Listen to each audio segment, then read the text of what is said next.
Hi, everybody. This is Lauren Morgan, Membership Director with the Tampa Bay Builders Association. We are so glad that you're joining us here today live. I know that we're all getting used to Zooms and webinars and whatnot, but just here to provide you with a little bit of tips and tricks. On the bottom of your screen, there's a toolbar. One says mute and share video on the last or on the bottom left. You're all coming into this muted and unseen, so you don't have to worry about that. In the middle of your screen, you'll see a chat box. If you have a question or a feedback or a comment, you can certainly put it in there, and I'll be monitoring that. Same with the Q&A little block too. You can play with that too, and I'll keep an eye on it. But anyway, Brian Swartzwelder, our TBBA SMC president, is here and has a few things to say. All right. Thank you, Lauren. Appreciate it. Yeah. Just wanted to say hello, members and guests. Appreciate everybody for being here. Again, my name is Brian Swartzwelder, and I'm proud to be serving as your SMC president this year. Before we begin, I would like to pause and thank and recognize our wonderful 2020 annual sponsors. These companies provide the SMC with the financial support to bring you national keynote speakers and education programs, as well as the ability to engage in charitable and community outreach. We're bringing you at least one webinar each week now, so be sure to follow us on Facebook and check out the calendar on tbba.net/events. Next week, I will be participating in a panel discussion with Jim Schaefer of Row Reach Marketing, Kevin Kemp of Kemp 3D Designs, and Terry Zellen with Zellen Communications, all about digital marketing. We'll have more details soon, but Kevin and I will be discussing the creation of digital media, and then Jim and Terry will be discussing best ways to get your media out into the digital world and drive traffic and customer awareness.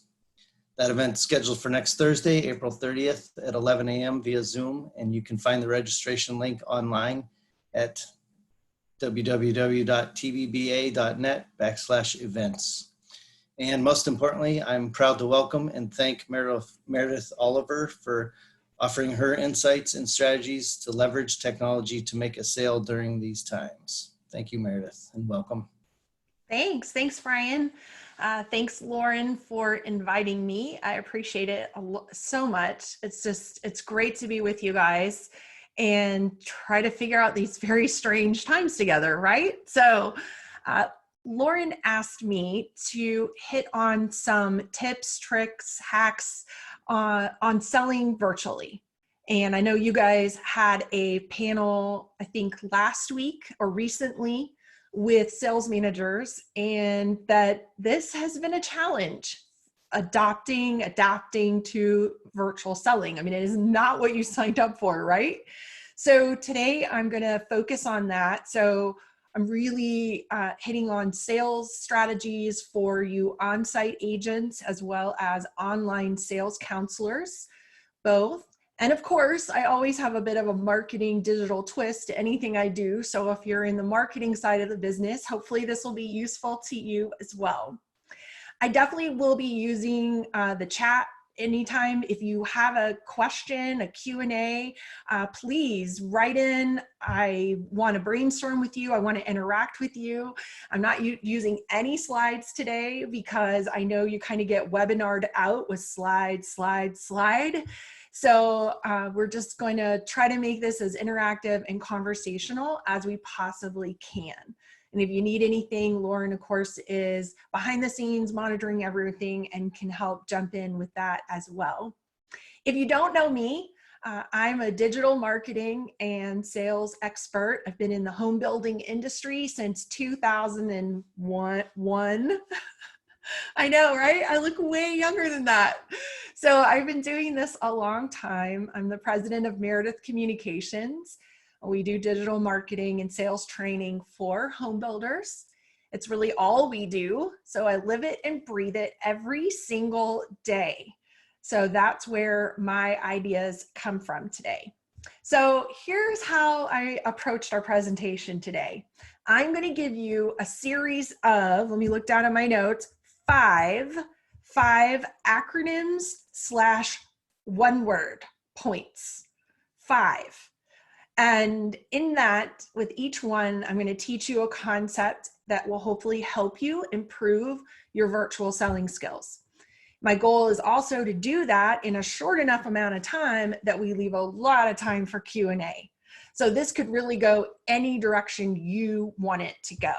If you want to know more specifics on the technical side or the apps or about phones or Zoom or whatever you need, I'm here to answer your questions.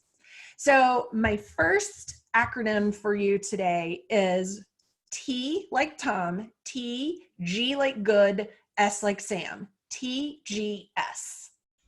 Meredith, what's TGS? Well, I'll tell you.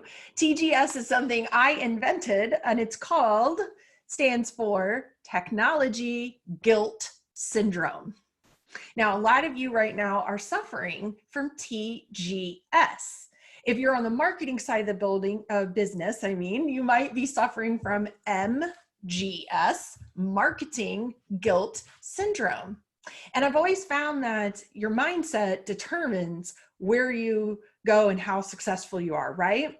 And if you go into virtual selling with suffering from an acute case of TGS or MGS, you're going to have trouble being successful. So I am here today. My first and foremost task, the mission that I have accepted, is to absolve you completely. It is out the window. You no longer have to suffer from it, from technology guilt syndrome. I don't care what technology level you've had in the past.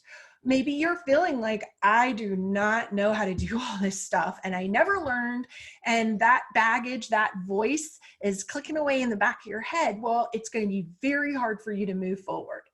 Or maybe your TGS sounds more like, oh, so-and-so on our team is doing this and is doing this and is doing this every day. And I am barely brushing my teeth every day in this. And I feel guilty, like I'm not doing enough. Okay, put the baggage down, put the guilt down. So whether you feel like your technology skills aren't where they need to be today, or whether you feel like you aren't doing enough, or you aren't doing the same things that every other sales agent, so successful, is all doing, we're done with it.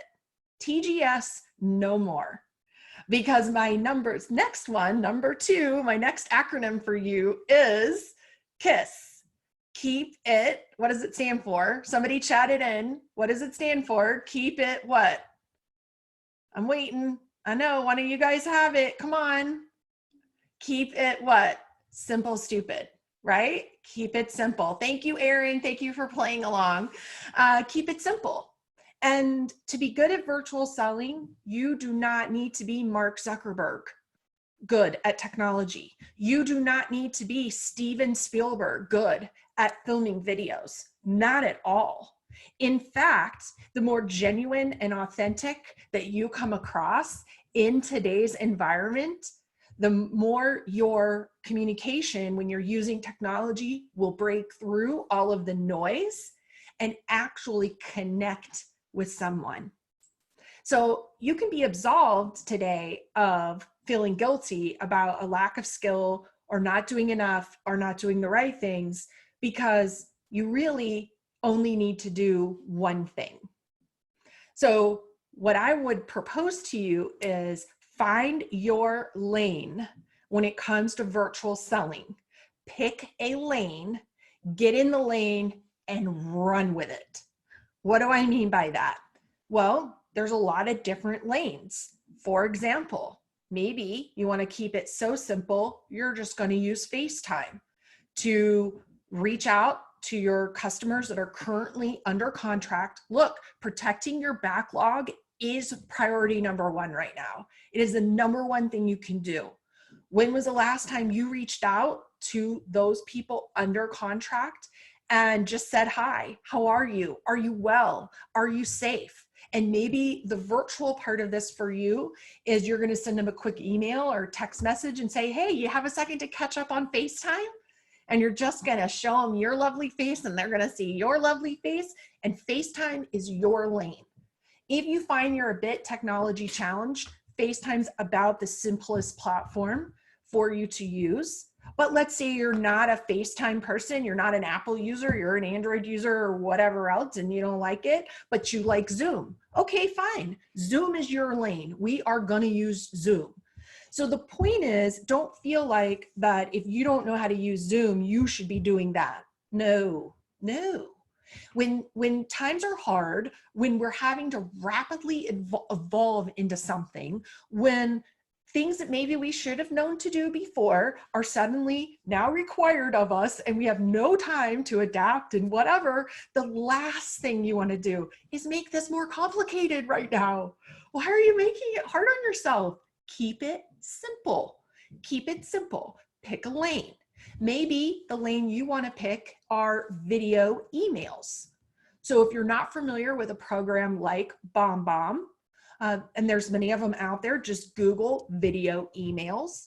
Maybe you don't want to do live FaceTime with current customers, but you're going to take one morning every single week, record a 20-second video email and send it to all of your people under contract again, just to say, hi, I'm here. I hope you're well. I hope you're safe. I am thinking of you and your family.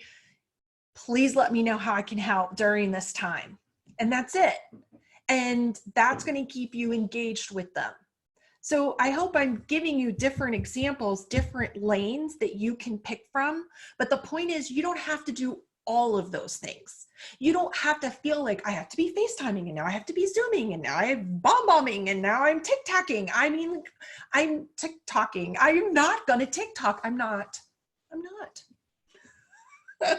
Seriously, I'm not. I have enough going on. I don't want to learn it. I'm not going to learn it. I'm not going to do it. Okay, I'll end up doing it, right? But that's the point. If you don't want to do the Twitter, Betty White, don't do the Twitter. Like, why? Why? Because we get guilted into it, because we get pressured into these things. Now, am I absolving you from completely participating in virtual selling? No, I'm not. I'm sorry. It's here. And I don't think it's going anywhere. I mean, I absolutely look forward to the day to get to see all of you, to come back to your association and do an in-person meeting and get to hug your necks and kiss your cheeks. Yes, I'm going to kiss some of you on the cheek when I see you again. I'll be so happy to see you. But do I think that some of our meetings that we've all done in person all this time might not eventually convert over to some Zooms? Yeah, I think they probably will, right? And some of the interactions that we've always done just kind of in person by habit, yeah, I think your customers are going to start to have some expectations along these virtual communication lines. And I don't think that will go anywhere. Will it be the only way we can communicate? Of course not.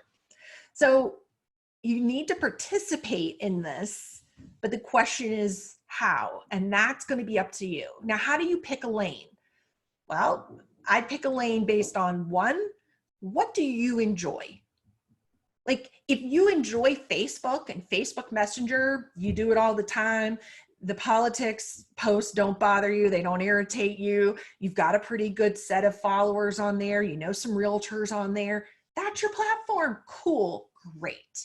If all that stuff on Facebook drives you mad and you can't take it, don't do it. Pick your lane. What social media channel, what virtual selling communication platform do you enjoy using? And then two, like, what are you comfortable doing from a technical standpoint? I mean, it's a whole step up to go from FaceTime to Zoom, right?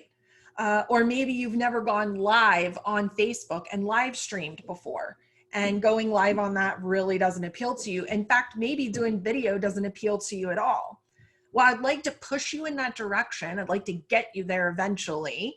But in the meantime, if taking really nice photos of the homes that are under construction, slapping a filter on there, making a nice little collage, sending that out to your people under contract with a note that says, I'm thinking of you. I hope you're safe and well. And if that's your lane, then go. So, this is not a one size fit all solution. So stop feeling bad about it and stop making it so complicated. Okay, so that's number one was TGS. Number two is KISS. Okay, so your third acronym today, in case you're keeping track, is live. So if you do want to do some video work, let's say you either want to go live on Facebook with a virtual open house, or you want to do a live Zoom where you promote that somewhere else, say like on Facebook, and then say, hey, I'm going to be at this link live on Zoom doing a virtual walkthrough of this property from 1 to 2 o'clock or whatever. Or let's say you want to do the video emails through BombBomb. Here's the formula that I literally use every time I do video is live. So L stands for location. I've watched a lot of your Facebook walkthroughs that you guys are bravely figuring out how to do on the fly, and they're awesome, they're great. But one observation I have for you is sometimes you guys kind of start inside the house somewhere and you don't tell me where you are. I have no context for what I'm looking at. So whenever you're doing video, you know, in your mind, it's so obvious, but remember in the viewer's mind, I don't have past what the immediate lens is showing me. And somebody like Brian, who specializes in photography and video, will totally get this point, that we get so focused on the subject, we kind of forget the composition of the shot. Well, when you're doing video with someone, you have to give them context of what they're looking at. So if you're going to do a walkthrough type thing, start outside. Start outside the front door. Let me see the exterior, right? If there's something to look at, it depends on how far along in construction it is. And then verbally give me your location. So it would start with something like this. Hi, I'm Meredith. I'm here today at Oak Ridge, a new construction community by ABC Homes. And I'm standing in front of the Oak model. See? I told you my name, I told you where I was, and I told you what you're looking at. That's the L for location in the acronym LIVE. That's what I need to know. Otherwise, I'm really confused. And instead of listening to you as you describe the open concept kitchen and the beautiful countertops and whatever, I'm thinking and not really listening because I'm trying to figure out like, what am I looking at? So if you want to get good at this, just unfortunately, you're gonna have to watch the news. Sorry. But if you'll pay attention to the field reporters, the ones that the anchor cuts to out in the field, who's standing in front of where the building is burning, the on-location reporters, you will notice they almost always open up unless the anchor gives the context and tosses it. The reporter almost always starts with, hi, Brian, if that's the anchor's name, I'm standing in front of blah, blah, blah. And they almost always tell you what you're looking at. So that's location. Okay, I is for interesting. I is for interesting. So what can you tell me or show me that is interesting? So a lot of times we fall into the trap, and this is even true with your in-person when you get back to having people visit you in your model home or your sales center, your design center. We narrate what people are looking at, and here's the kitchen. Yeah, like, I know what a kitchen is. Like, that's not really interesting, right? So before you push record, jot down a couple, think it through ahead of time. What are a couple of interesting, I'm looking for little factoids, sound bites, if you will, that you could tell me that I couldn't readily observe or know about what I'm looking at. So this is our most popular plan. I wouldn't know that. That's interesting. We're using a particular type of countertop here that is da-da-da-da-da-da. I might not know that, right? And you don't have to make like a giant list of these because honestly, the shorter the better when you're doing video. So I just need a couple, really 2 or 3 factoid, interesting points you can make while you're talking that will intrigue me to want to know more, to reach out to you. Okay, all right. V is for view. So remember, we're on the acronym LIVE. L is location, I is interesting, V is for view. Please look around at what is around you. What is the view that I'm going to see? I'm sure some of you have seen some of the funny Zoom videos that have happened where there was something maybe indiscreet going on behind the person.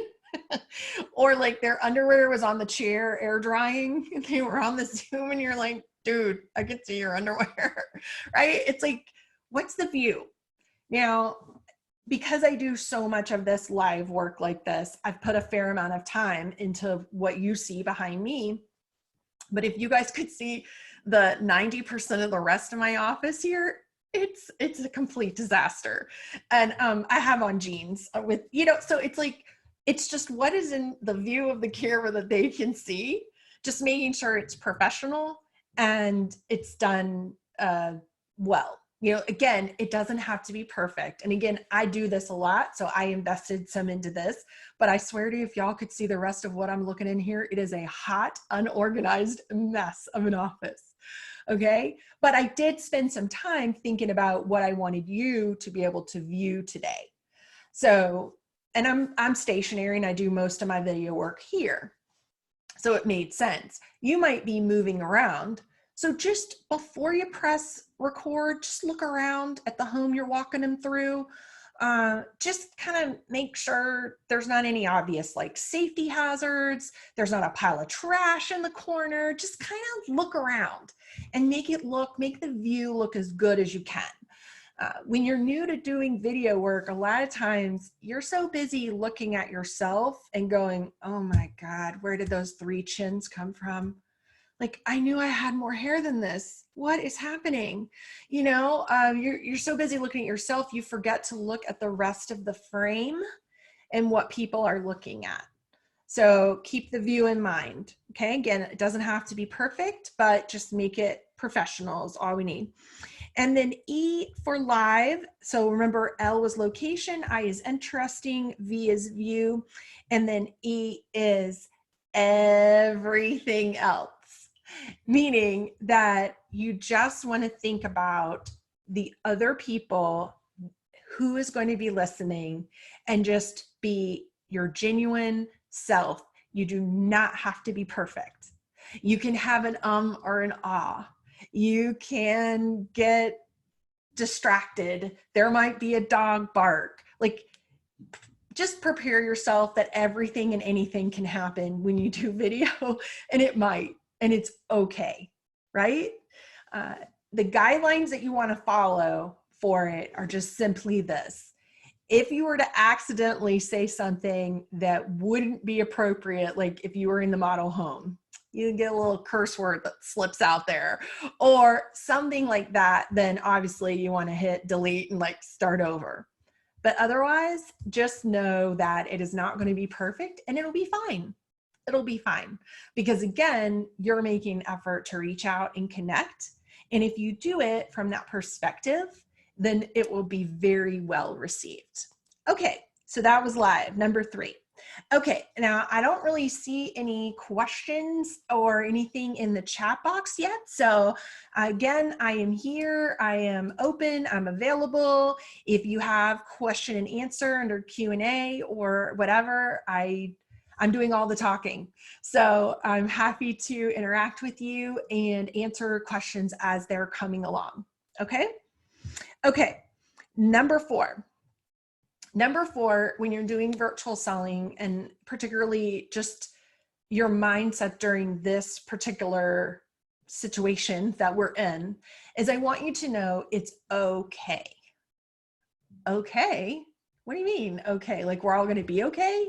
Yeah, I mean, we are, but that's not what I mean. What I mean is I want you to, when you're talking with your customers that are under contract, protecting that backlog or engaging with new prospective buyers, I want you to let them know it's okay to buy or sell a home right now because that's what they need to know. They need to know that it's okay. Because we haven't been through this. We don't know what this is. And there are people right now who need and want to move, need and want to buy a home. You guys know, a lot of you are writing contracts to them right now, and they need to hear it from you. So I'm not suggesting that you make false promises or false claims to them, but I am suggesting that you follow their lead. And I am suggesting that you project confidence and calm in all of your selling communication. How can you be confident and calm? Well, one example or one way that this comes to mind is if you're talking with someone and maybe they mention an article they read, or, yeah, I was talking to my wife and she's just not sure that home values are going to hold, and we might better wait and see what the market does. And so do you have a response for that? Do you have a calm, reassuring response? Or are you just gonna, yeah, I know what you mean? And in doing that, you're trying to empathize, but you also might accidentally lend credibility to the theory. And it's just not true. There are people right now who the particular job sector they're in, it's booming. They have job security. They are doing well in all of this, and there's nothing wrong with that. And they have the ability, desire, and the need to want to buy a new home right now. And you will follow that lead, and you will reinforce that it's okay. It is okay to move forward right now. And how do you know that? Because people are doing it. And this is where I say, going back to that conversation, somebody is sharing with you concerns that they may have, or that a family member has mentioned to them about, oh, maybe it's going to go down, the market's going to go down. Say, well, the truth is we don't know what the future holds. Nobody really does. I wish I had a crystal ball. But I can tell you that we are currently selling, that there are jobs and buyers that are very stable, if nothing else, are on their way up. I just worked with this lovely family last week. You see what I just did there? So whatever success your company, your team, you personally can tap into, that whole FOMO, fear of missing out. So when you mention, and again, I don't want you to do this falsely. Do not make this stuff up if it doesn't exist, okay? But if it genuinely exists, then you can lend what we call social proof to a conversation that demonstrates it's okay.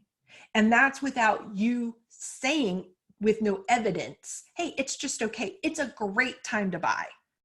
Yeah, well, it's not really a great time for anything right now, right? I mean, honestly, some of us literally struggle to brush our teeth every day and just get through another day. It's a tough time. So you have to watch your tone. You don't want to appear or come across overly Pollyanna or overly tone deaf. But at the same time, I don't want you to give fear where there isn't fear. Instead, if you are making sales right now, or someone on your team is making sales right now, and you can reference that and tap into some social proof and say to that person you're talking to, I understand and I hear you. I was just working with this family last week who went under contract for, you see that lot, I'm sorry, I shouldn't say lot, home site. You see that home site over there that you're talking about? Yeah, that you're looking at. Yep, they're just going to be right down the road there from you. They've selected that home site, and they're going to do elevation B. Oh, such a nice family. If you end up moving here, I know you would love to meet them, right? And you're just building a picture. Again, I want that to be true. I don't want you to make it up. But moving forward from this webinar today, I want you to be brainstorming and have your creative hat on. In addition to social proof, what are some other ways that you can create confidence without making false claims, that you can help people know it's okay? Because I think you need to give them permission right now to move forward. They want to do it, and you are giving them permission that that's an okay thing to do. And again, it's for situation by situation. And so they have to lead it because ultimately, obviously, it's from them. But then you make sure you're not doing anything that takes away from that you're adding additional calm and confidence. I was talking to a VP of sales and marketing yesterday, a builder out west, and it'd been a dry 2 or 3 weeks in terms of sales. And they started getting a couple of this past week. And she said, I really think the difference is our team needed the permission and to really embrace that it's okay for people to buy right now. So I'm literally telling you that. And then I hope you'll internalize that. And I hope you'll scrutinize how you communicate with people, because in little tiny words and little tiny facial expressions, you may be communicating the opposite, and it's having a negative effect on you. Okay, and then number 5, last but not least, I have the word help written down here on my list. And so, yes, it's an okay time to buy and sell a home, and we want to give people that confidence. But again, if it's not the right time for them right at this moment, you are here to help. You're here to help. If you approach everything I'm talking about from the perspective of, I'm here to help, I'll give you the information you need, or I'll walk you through, or I'll explain how you build a custom home, or how you pick out a home site, or whatever you need right now, I'll do it. I'm here. You know that really famous quote, I think it was Mr. Rogers that said it. What did he say? He said, look for the helpers. In times of crisis, look for the helpers. That particular little quote really, really helps me when I start getting down, when I've been on social media too much, and I get the feeling that we're just all fighting each other constantly and arguing constantly. I think to myself, no, that's not really America. That's not really the United States.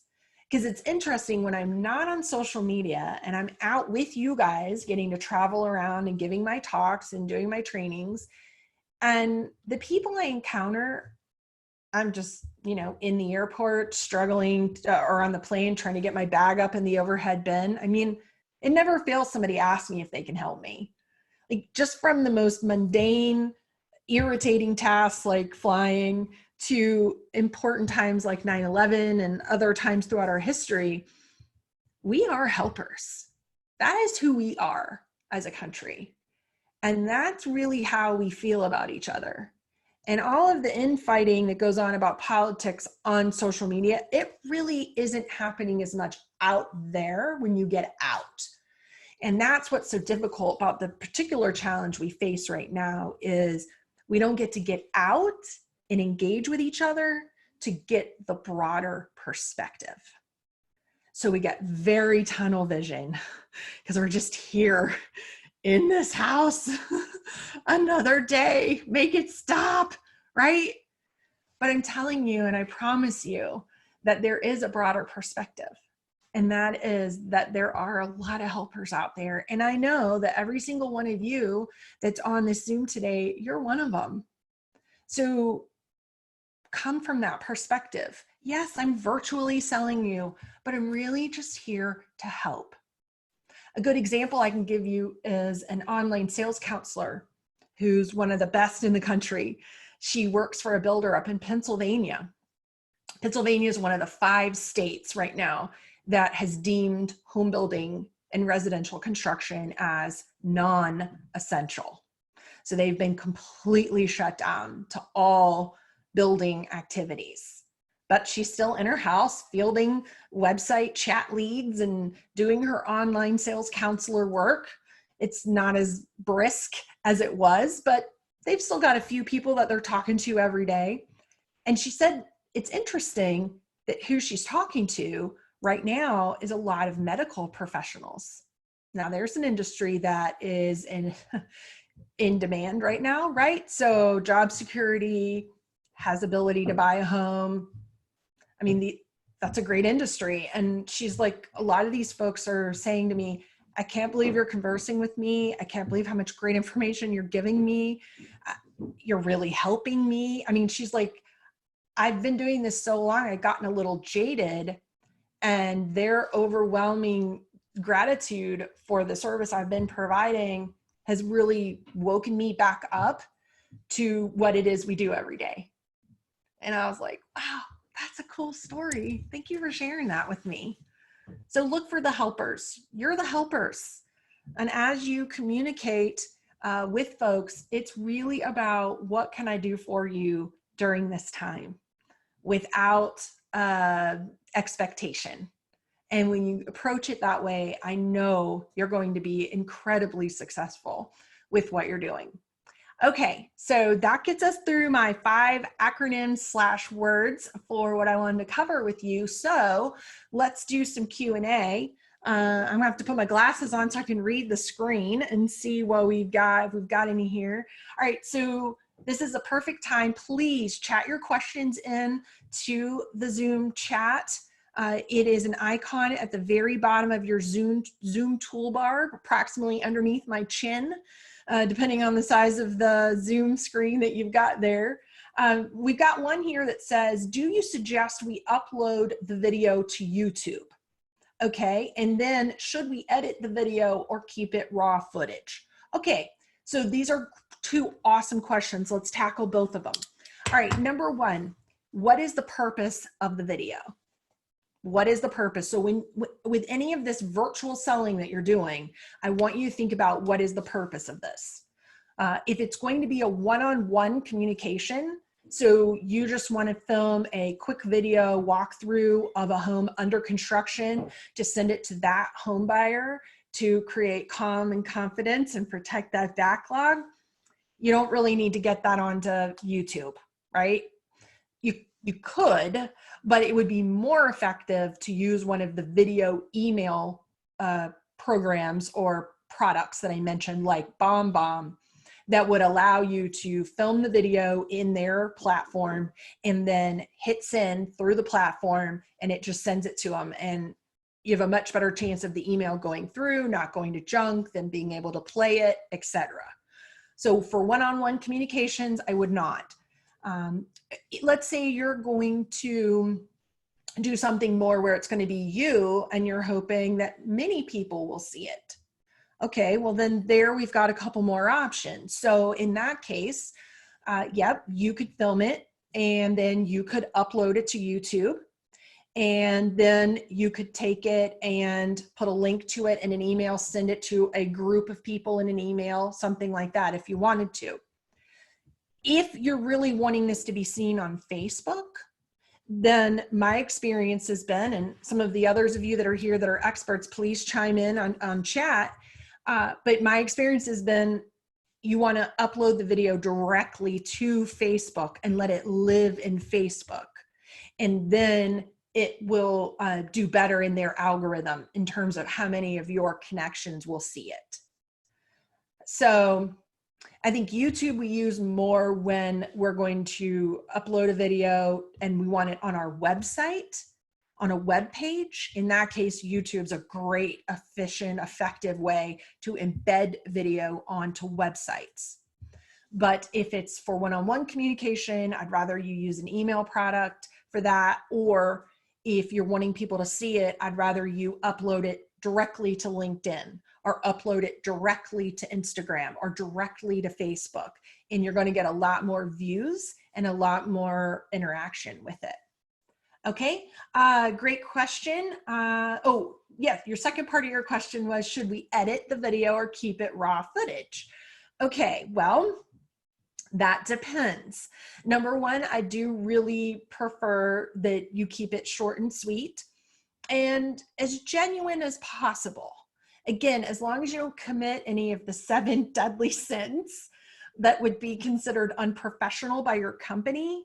You know, like think about like things that you know are in your guidebook of how you are to behave in a model home. The being careful not to have any kind of innuendo that's about politics, sex, drugs, or rock and roll, right? Those old, remember that, all that old stuff? As long as it doesn't have any of the 7 deadly sins in it, then I kind of favor towards keep it simple, I'm going to talk about length in just a minute, and just get it out. And don't worry too much about editing it. Obviously, if something like that happens, then it needs to be edited, or just start over. I mean, my goal when I'm doing this stuff, honestly, is I like to get it in a take, because the less amount of video editing I do, the better. I can send to Lauren at this very moment. I am blanking out, but I have a couple of apps on your phone that are really simple video editing apps that I can recommend to you. Maybe they'll come to me while I'm talking. If somebody has a video editing app that they like, please put it in the chat for all of us. But for me, video editing is probably my weakest technology skill. I'm not good at it. So I like to film using my phone and edit with an app on my phone. For me, that's the easiest way. I have a Mac. I have never understood iMovie. I will never understand it likely. And when I feel I need something that edited to that degree, I pay a professional, right? Which is not going to be feasible for the average salesperson. So I would say you film it with your phone, and then you can edit it super easy on the phone, quick, and then you're done. Okay. Okay. How long do you suggest a virtual tour should be? Okay. This is a great question. I get this a lot. Personally, when you give someone a deadline or a time frame, if I say to you, most people only watch about a minute to a minute and a half of any video, which is true, suddenly I kind of freak out. Like, how do I say everything I want to say in a minute and a half? When you put that time restriction on someone, it's hard. I'll give you an analogy. Whenever I go to speak and somebody's like, you have 15 minutes versus 45 minutes, believe it or not, the 15 minutes is way harder, because I still have to give you a good result. You still have to learn something. So every single word counts, right? It takes so much more planning. Well, that's true about video too.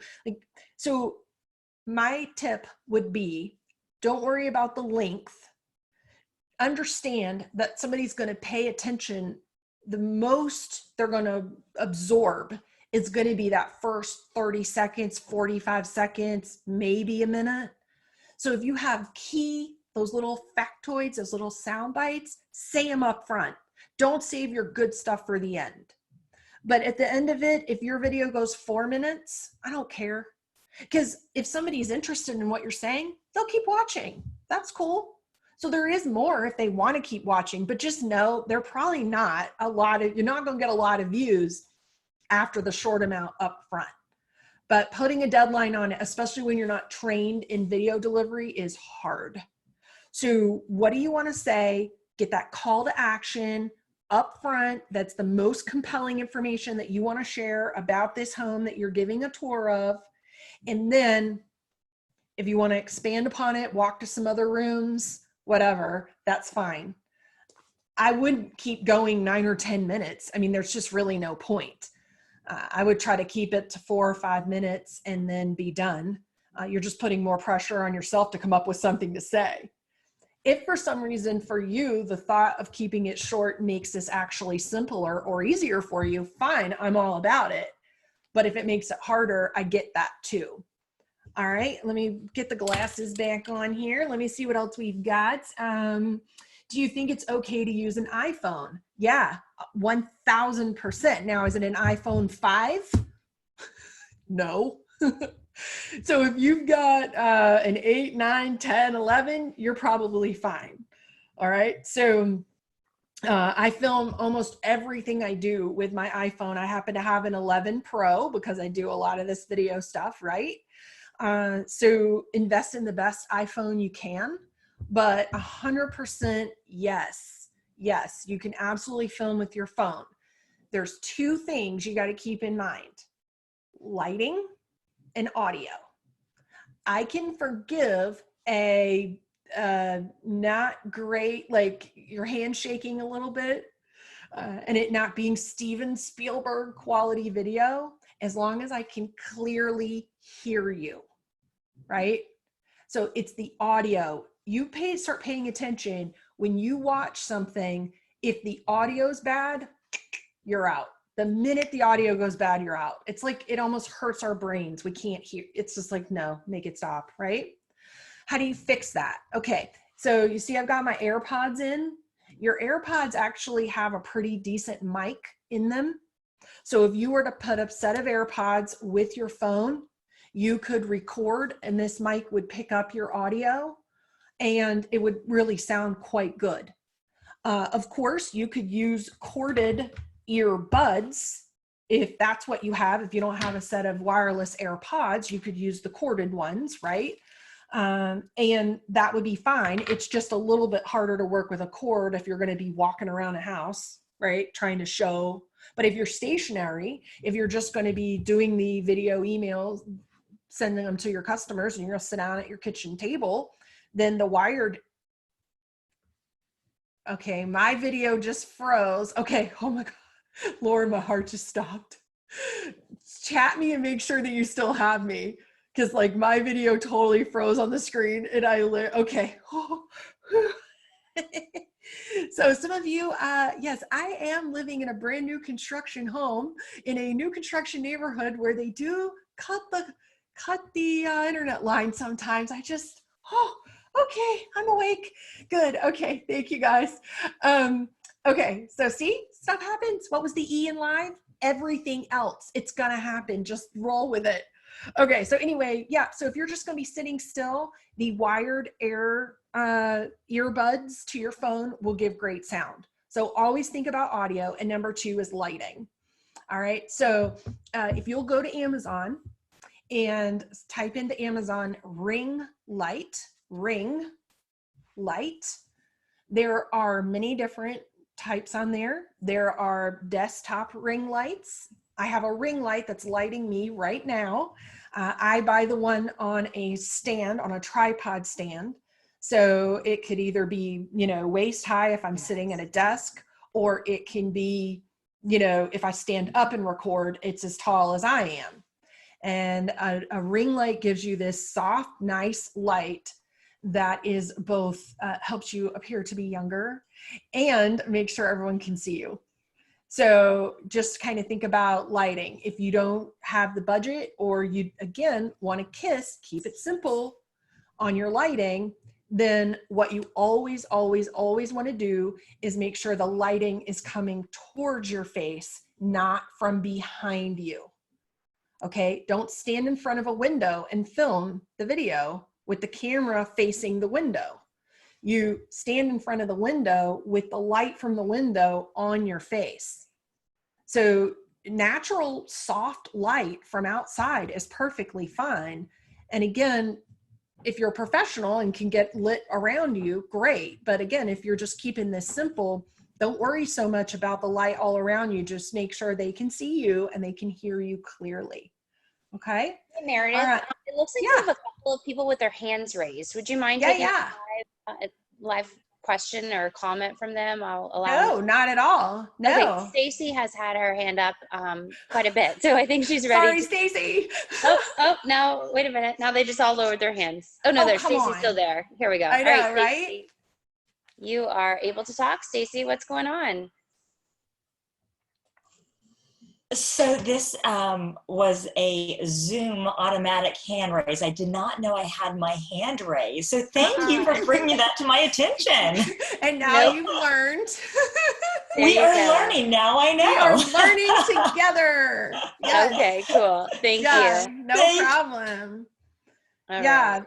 Yep. But that's, anybody else on, I see, hands raised. Okay. Yep. I'm looking where you're looking now. I also got the Q&A opened for a second, Lauren, while you were doing that. Yes, Juan agrees. He does notice more views when the video is uploaded directly to Facebook versus posting the link from YouTube. Yep, that's been my experience as well. Let's see, I think, okay, if you're doing a virtual tour, should you be talking the whole time when you're recording, or should you stay quiet? I think you want to be talking most of the time. I mean, you can pace yourself, and, you know, I don't know if you've noticed while I've been doing this, but there are times I talk louder and I do more. There are times I kind of try to bring it down. There's times that I kind of will lean into you and lean into my webcam. So I think variety is good, because you don't want to talk the whole time and it come off really monotone. But this is again where short is maybe easier, because then you don't have to think of so many things to say. Or maybe as you're walking through, you just need one little factoid per room and then move on. Remember, you're not trying to completely replace an in-person visit with this virtual walkthrough. You're trying to engage, create some interest, create awareness. We're not closing the sale with this thing. So you don't have to cover every single nook and cranny, and you don't have to tell me every single thing about this house. I just really need a couple of cool things. I need to hear the passion in your voice. I need to hear your desire to help. And then I'm going to contact you to tell me more. And that's something we haven't touched on, which is call to action. So make sure, if the point is that you're putting this out there, make sure that when you, like, let's say you post it on Facebook, call me, message me. I'm here to help. So invite them to contact you. Again, that's part of how you say it's okay to move forward right now. When you give people permission to contact you, text me. I'm here. What else? Where have I got to go? Like, make a joke about it. But I mean, that's part of how you let people know, oh, well, people are having conversations right now about buying. Yeah, all day long, every day. And so again, that's part of how we communicate that. So call to action is really important. Let them know the best way to contact you, and you the best way to contact them. All right. Do we have any other hands up, or what other questions do we have? We've got a couple minutes. Lauren, I don't want to go over our time together, but I want to make sure I get everybody. This is a broad topic, and I don't know what your expectations were, what your needs are today. So I want to help you make sure that they get met. So this is great. Thanks, Meredith. And if people do have follow-up questions, or if there's sales management that needs to get in touch with you today, tomorrow, next week, next month, whatever, how should they best do that? Can you provide your contact information? Sure, absolutely. So you can find me at meredithcommunications.com. That's our company website. And on there, you'll learn information about us and our services. You can certainly email me, meredith@creatingwow.com. And you can definitely find me on all the social media channels, from Facebook to LinkedIn to all of them. Now, the one where I have the most fun, although not as much lately, is Instagram, Meredith Shoes 22, where I gram all of my fabulous high heels, although I haven't had anywhere to wear them lately. I'm currently wearing flip-flops. But normally I have all kinds of shoes posted on that channel. So I would love to hear from you. Yeah. Thank you so much for being with us today. Stay well, and hopefully we will see you very soon. I can't wait. Thanks, everybody. Let me out of here. I know. And just a reminder, again, we have another webinar next Thursday. It's a panel discussion. Details will be on the website soon, and that is my dog drinking in the background. So here we are on this together. Yes, we are, because we are essential people. You are essential, and we are essential, and we are going to see you very soon. Thanks Take so care. much. Meredith, real quick, can I jump in real quick? Of course, please. Brian. I just noticed there was one more really good question that came through, if you want to take a look at that. Sure. About an older demographic, looking at. Yeah, tell me. I don't see it. Read it to me. It says, the question was from Ellen Reese. It says, what is your recommendation with an older demographic who may not be tech savvy? Yeah, so when you're talking with someone, it's not only do you obviously want to stay in your lane, in your comfort lane of technology, but you want to assess real quickly what they're comfortable with.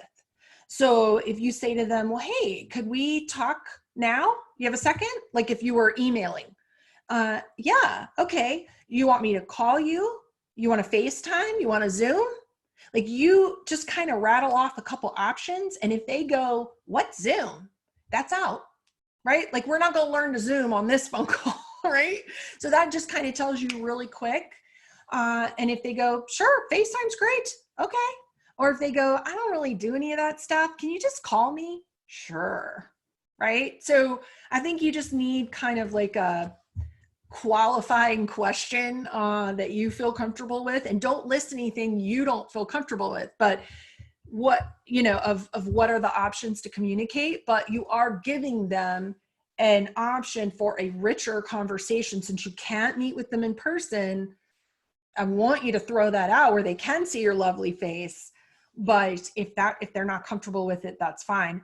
Most folks, like, if you suggest FaceTime, I mean, a lot, even what we call older generations that don't seem as old now, clearly, the older I get, they're very comfortable with FaceTime. They do it with their grandkids all the time. But if they're not, that's cool. Thanks, Brian, for pointing that out. I overlooked that Q&A, so thank you. And thanks again, Meredith, and everybody for being with us. We hope to see you next Thursday. All right. Thanks, Thanks, guys. Take care. Bye. Stay well.